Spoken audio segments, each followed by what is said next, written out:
Aujourd'hui, à Tribune Locale, on reçoit un producteur musical qui œuvre notamment, surtout dans le domaine hip-hop. Je vous le présente aujourd'hui. Il s'appelle David Leclerc.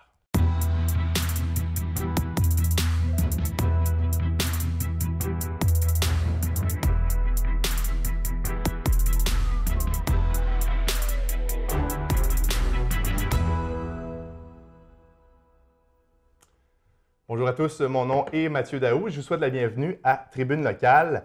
La trame sonore que vous venez d'entendre est la trame sonore habituelle de Tribune Locale, mais elle a été retapée, il faut le dire, par notre invité d'aujourd'hui, David Leclerc. Comment ça va? Merci.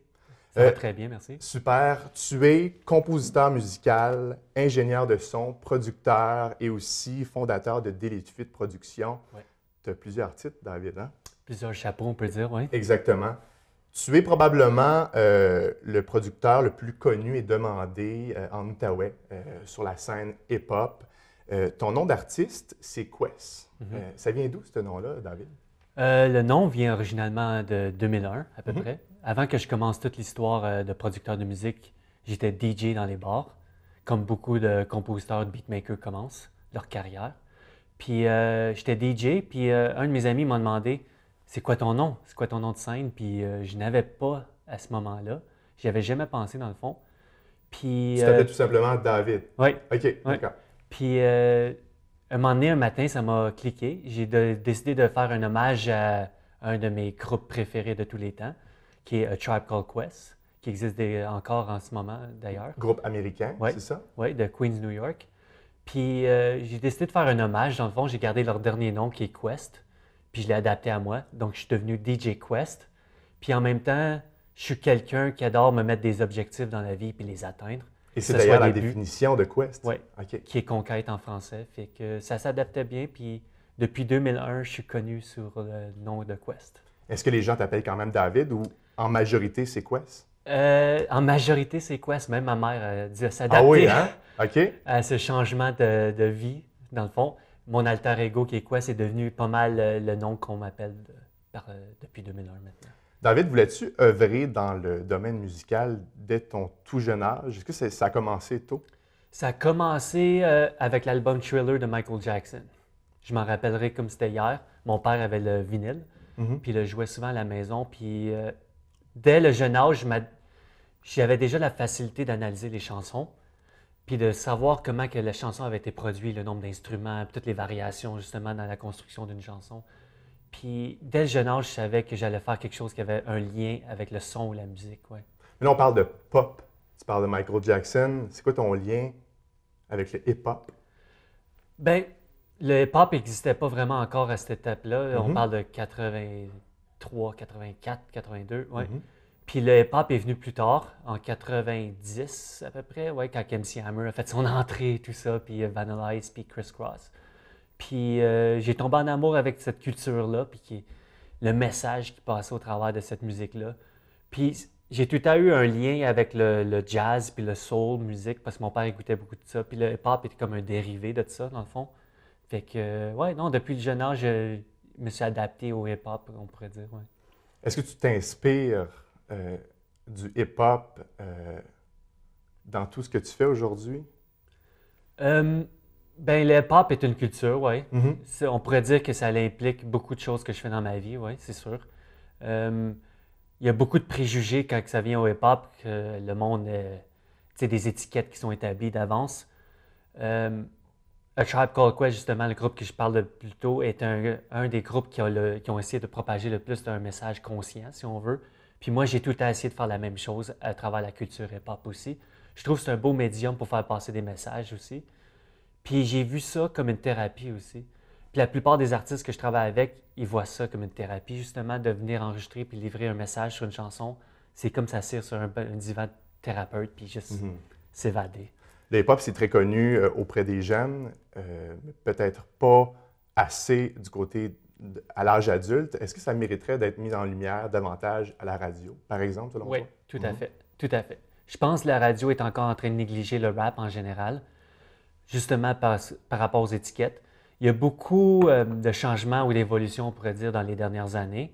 Tu as des rappeurs comme Corias et des Track qui viennent de la région, justement, qui réussissent à généraliser plus le monde hip-hop, si on veut, atteindre plus un public vaste et large, pas juste les jeunes, mais du monde plus âgé aussi, à travers de leur musique, en évoluant leur son, en faisant un son plus global, si on veut. Les radios sont encore fermées au hip-hop, malheureusement. Je pense pas que ça va changer, sauf si tu t'adaptes vraiment à la formule populaire. Il faut si vraiment on veut. s'adapter pour bien réussir. Oui, comme Drake aurait fait aux États-Unis, par exemple. Drake est un rappeur, mais il a adapté son son plus populaire maintenant. Et ça marche. Et ça marche. On va parler de toi, David, si tu le permets. Tu as étudié dans une école en Ontario en enregistrement musical, je ne me trompe pas. Est-ce que c'était complexe comme formation? C'est The Audio Recording Academy sur Carling, à Ottawa, qui spécialise dans l'ingénieur de son, dans le fond, puis la production. C'est un cours d'1 an. C'est assez complexe. Oui, on apprend beaucoup la théorie de la musique et tout ce qui est l'algorithme ou la mathématique derrière la musique, la science, dans le fond. Parce qu'on veut ou pas, la musique, c'est une science. Puis, je te dirais, c'est très général comme cours. Dans le temps que j'étais allé à l'école, c'était 2002-2003, YouTube n'était pas encore très populaire. Maintenant, je donne souvent des conseils parce qu'on me demande souvent, est-ce que je devrais aller à l'école en tant que producteur? Je veux faire comme toi, les jeunes me demandent souvent ça. Puis c'est cher aussi. C'est très cher. C'est très, très cher. C'est pas donné. Moi, j'étais chanceux, j'avais un fonds mis de côté pour ça, pour l'école. Est-ce que je le referais maintenant en 2016, 2017? Non. Non. YouTube, on pourrait dire, a pris le contrôle maintenant. Tu pourrais avoir une formation complète en enregistrement musical en écoutant des vidéos sur YouTube. Oui, des tutoriels. Tu peux tout trouver sur YouTube maintenant. Puis c'est le seul conseil que je donne aux jeunes maintenant. De se trouver un mentor, comme j'ai fait. J'ai eu la chance d'avoir un mentor qui m'a tout appris. Et de deux, juste être curieux en général, puis aller s'informer sur YouTube, comment apprendre telle chose, puis poser des questions, puis l'apprentissage se fait par lui-même. Donc, on n'est pas nécessairement obligé d'aller étudier dans ce domaine-là. Il suffit de trouver quelqu'un qui va nous donner les techniques, puis on grandit à travers ça. Oui, puis je trouve qu'on apprend plus de même, et en faisant des essais-erreurs aussi. À partir de 2004, tu as travaillé pour Distortion Studio à Ottawa. Qu'est-ce que tu faisais comme travail exactement? Oui. En sortant de l'école, justement, d'ingénieur de son, j'ai réussi à trouver un travail à Distortion Studio, qui était un des plus gros studios à Ottawa, si on veut. J'étais ingénieur de son. Bref, je faisais beaucoup de band rock dans ce temps-là, parce que c'était un studio qui visait beaucoup les groupes, vu que ça a la grosse largeur, la grosse console, tout ça. Oui, c'est là que j'ai appris pas mal mon travail d'ingénieur de son et de mixage sonore et de tout ça. Mais tu faisais moins de hip-hop à ce temps-là, parce que, comme tu dis, c'était plus des groupes rock et tout ça. D'accord. Mais ça m'a apporté beaucoup, par exemple. J'ai pu appliquer ces connaissances que j'ai apprises en enregistrant des groupes rock dans le hip-hop aussi. Parce que c'est plus complexe, c'est des vrais instruments, c'est moins digital. Mais en apprenant ce côté-là, il y a beaucoup d'atouts qu'on peut appliquer après dans les pop. Mais peu importe le style, la base de l'enregistrement et de la production reste la même? Oui. Le concept en général est le même, oui. Par la suite, en 2009, tu as décidé de devenir un producteur indépendant. Tu as décidé de créer Délit de fuite production. C'est quoi ça, Délit de fuite production? Délit de fuite production vient d'un bon matin. Je me suis réveillé aussi. Bref, j'étais tanné de travailler pour quelqu'un. J'étais tanné de voir les résultats que dans des gros studios n'étaient pas les résultats que je recherchais nécessairement. Puis comme on a parlé plus tôt, les studios de 2004 à 2009 se sont adaptés. Le monde n'avait plus besoin d'aller dans des gros studios commerciaux. La technologie a fait en sorte que tu pouvais, avec un budget de 2 000 à 5 000 $ te construire un studio maison. Fait que les studios commerciaux ont commencé à fermer, puis les studios maison sont devenus de plus en plus populaires vers 2008-2009. Et quand Distortion Studio a fermé ses portes, j'ai décidé de me lancer indépendamment. Délit de fuite production est né. Le nom vient de fuite d'encre. Quand les auteurs écrivent ou les artistes écrivent leurs textes, ils écrivaient sur papier. Délit de fuite. D'accord. Quand on rédige, on a une fuite d'encre. Je ne suis pas un criminel, je ne fais pas de délit de fuite. Ça vient vraiment de fuite d'encre. Est-ce que tu parlais d'argent, est-ce que tu as eu besoin d'investir, j'imagine, mais est-ce que c'est un gros montant que tu as investi pour partir ton studio? Pour partir, oui, j'ai investi environ 5 à 7 000 $. OK. Oui, que j'avais réussi à mettre de côté exprès pour ça. On parle de la bureaucratie, de partir de la compagnie, l'équipement et tout ça. Puis depuis 2009, j'ai ma compagnie qui roule bien. Ouais. Est-ce que ça a été difficile au début de partir? Est-ce que les artistes venaient vers toi? Il fallait que tu fasses de la publicité, le bouche à oreille? Comment ça fonctionnait? Les premières années étaient très difficiles. Mm-hmm. Tu es en train de gagner ta crédibilité. Personne ne sait ce que tu peux faire encore de toute façon. Il y a beaucoup de publicité qui est impliquée, de là les réseaux sociaux aussi. Facebook, puis tout ça était en train d'exploser à ce moment-là aussi. J'ai dû travailler beaucoup avec des artistes qui étaient mes amis proches, avec qui on avait grandi ensemble, dans le fond, à Distortion Studio dans l'époque auparavant. Mais je te dirais l'album d'Almiros, le premier album que j'ai fait de A à Z pour Delete Fit Productions a été le premier projet qui a ouvert les portes. Juste mentionner qu'Almiros, c'est un artiste du milieu hip-hop quand même assez connu. Là, de la région de Exactement. qui est mon bras droit, avec qui j'ai commencé l'expérience et l'histoire de Delete Fit Productions. Mais cet album-là a tellement ouvert des portes parce que le bouche à oreille, c'est juste fait tout seul après. C'est fait comme une avalanche. J'ai commencé une petite boule de neige, puis le reste, c'est juste enchaîné par lui-même. J'ai été chanceux par rapport à ça. On parlait d'Almiros. Autre que lui, est-ce qu'il y en a beaucoup d'artistes talentueux du milieu hip-hop ici en Outaouais? Oui, il y en a beaucoup. Oui. Il y en a beaucoup. Il y a un gros bassin de talent là, ici. C'est incroyable, que ce soit français ou anglais. Même du côté franco-ontarien, on est très talentueux dans la région.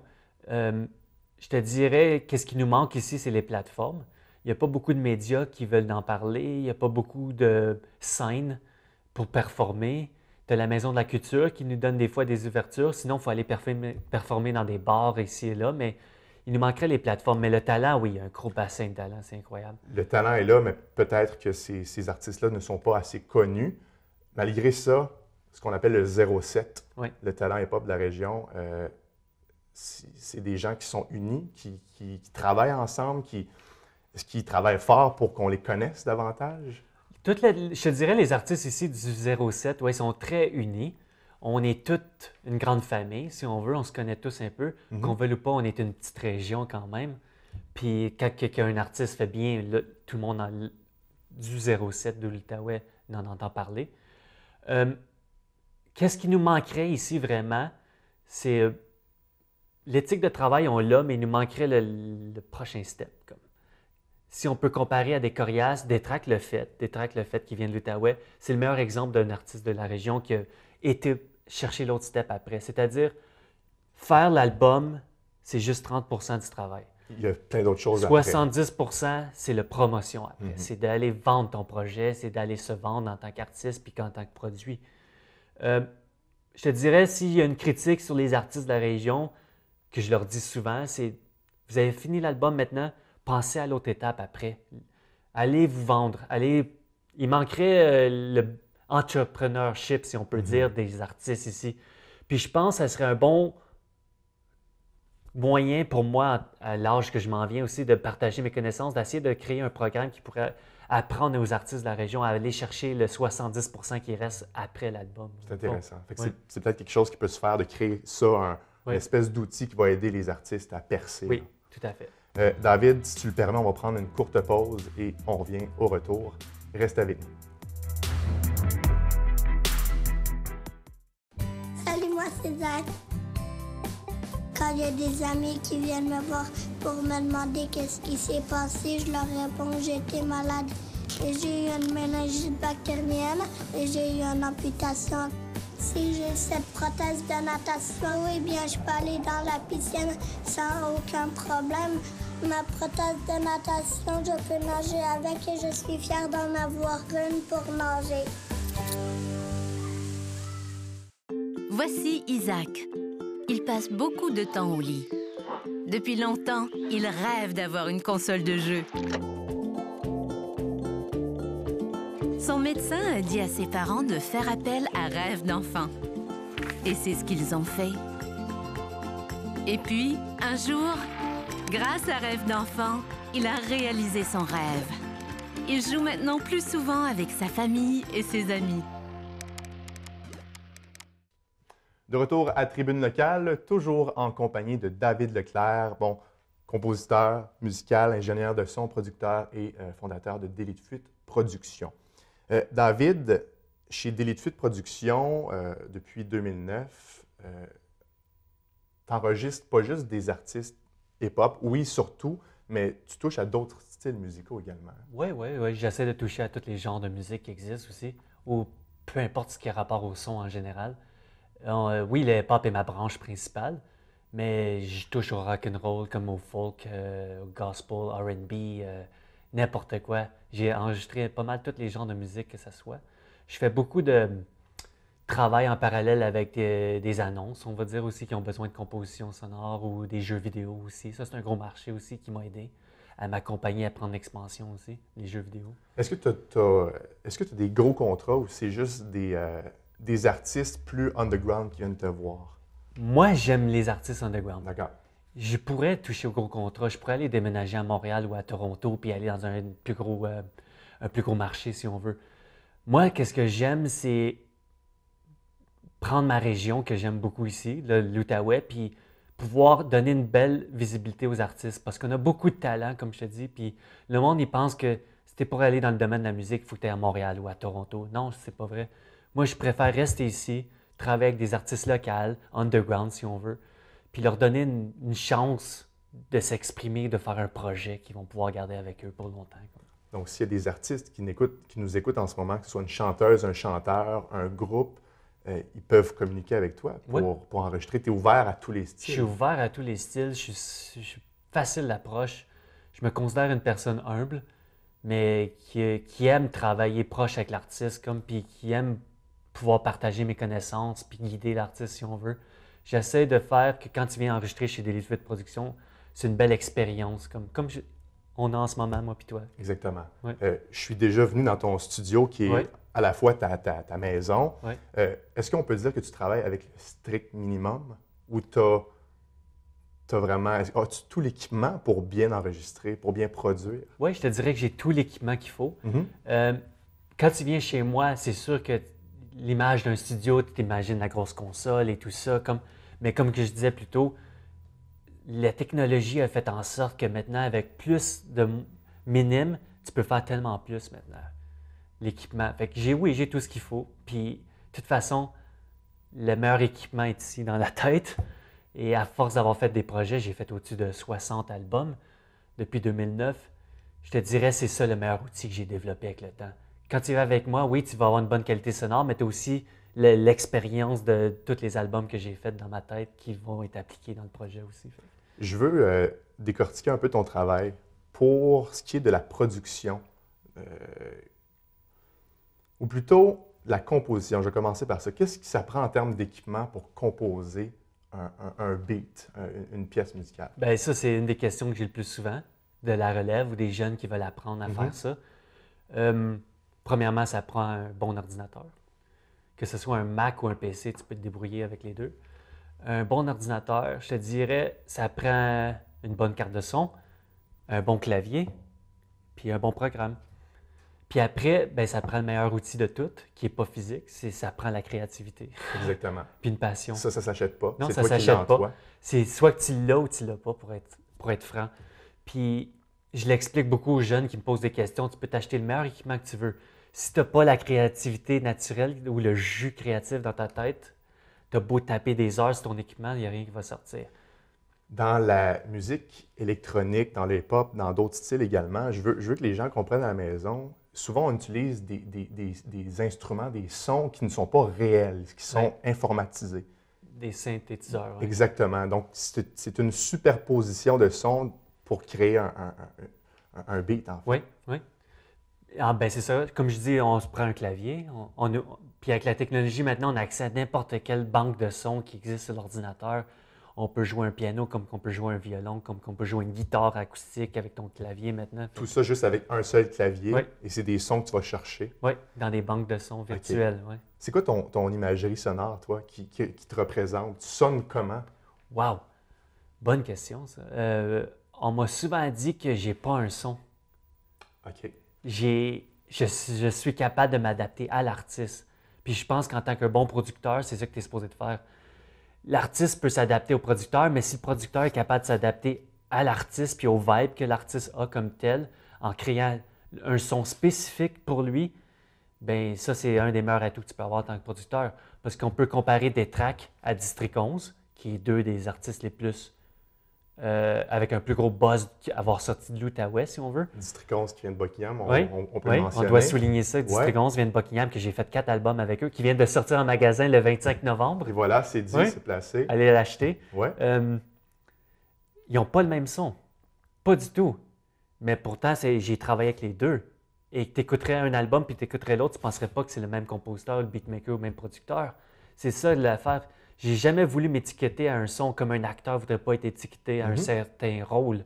Tu veux t'adapter au script comme tu veux t'adapter à l'artiste comme tel. Fait que non, j'ai pas un son comme tel. Mais j'ai su développer une éthique de travail qui me représente, par exemple. D'accord. Quand tu viens chez moi, on va travailler bien, tu viens pour travailler. On ne vient pas pour chiller, pardon le mot. Puis tu vas recevoir le projet dans des temps respectables. OK. C'est professionnel et tu y tiens à ça. Oui, j'y tiens à ça. Puis c'est ça qui est un des atouts que j'ai développé depuis 2009 qui a été le plus respecté, que le monde m'associe le plus à l'éthique de travail, dans le fond. Et c'est pour ça que tu es connu et c'est pour ça que les gens, quand vient le temps de « OK, je veux enregistrer mon album hip-hop », ils viennent te voir toi. Oui. Tu le disais tout à l'heure, c'est une 60aine d'albums que tu as produits. C'est long le processus de toute la production d'un seul album? Un seul album peut prendre environ 4 à 5 mois. OK. On penserait plus long ou peut-être plus court, ça dépend du nombre de chansons, bien sûr. Mais je te dirais en moyenne 4 à 5 mois, oui. De la création des instrus, de l'écriture des paroles, de l'enregistrement des vocales, du mixing des sonores et le mastering à la fin. 5 mois à peu près, oui.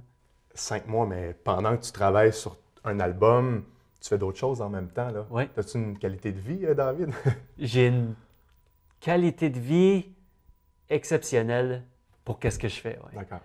Pour quelqu'un qui va être dans une relation stable, amoureuse, non. Mais c'est plus compliqué. Je dois dire que, oui, ça a été compliqué sur les relations que j'ai eues dans le passé parce que je passais beaucoup de temps dans le studio. En ce moment, j'ai 28 albums que je produis en même temps. Au moment où on se parle? Oui. Quand même. Et je dois dire que ma blonde principale est la musique, oui, en fait. Ouais. Super. Faut le dire, tu as 37 ans, puis je te le disais hors d'onde tantôt, tu n'as pas l'air de ça du tout. Est-ce que tu réussis à subvenir à tes besoins grâce à la musique? Oui. Ouais? Oui. Depuis 2009, j'ai réussi à avoir un rendement, si on veut, satisfaisant pour mes propres besoins, là, qui vient juste de la musique, oui.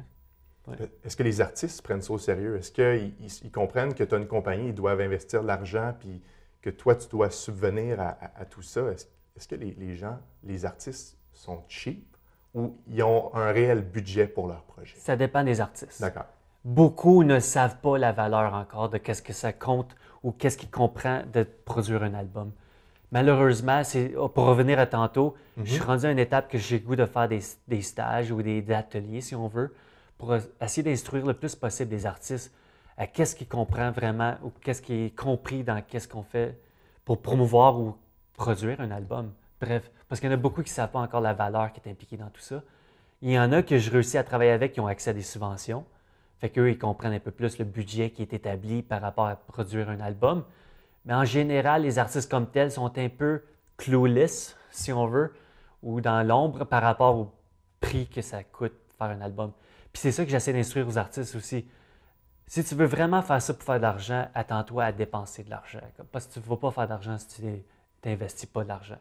Si tu es chanceux si tu as des subventions ou des investisseurs derrière toi, mais la plupart n'ont pas accès à ça et je dois m'adapter à leur budget, oui.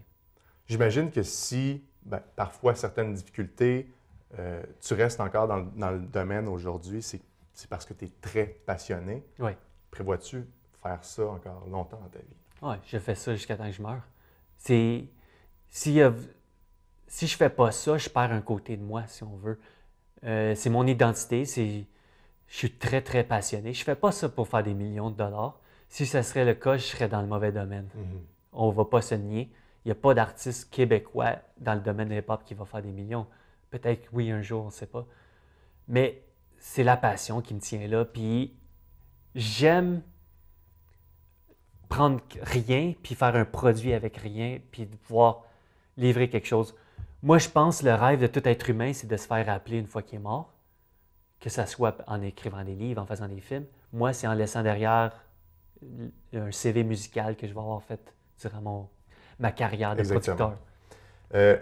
Delete Fit Production a lancé dernièrement une nouvelle branche qui touche le vidéo et l'image. Oui. Ça fait longtemps que tu fais ça? Ça va faire peut-être 1 an que je fais de la photographie et quelques mois que je fais des vidéos maintenant. Oui, j'essaie de prendre Delete Fit Production, qui était strictement audio, et essayer de toucher à tout. J'ai mon bras droit, Almir, qui est là depuis le début, que lui est déjà mon gars de visuel, si on veut. Il fait l'infographie des albums, il fait des vidéoclips.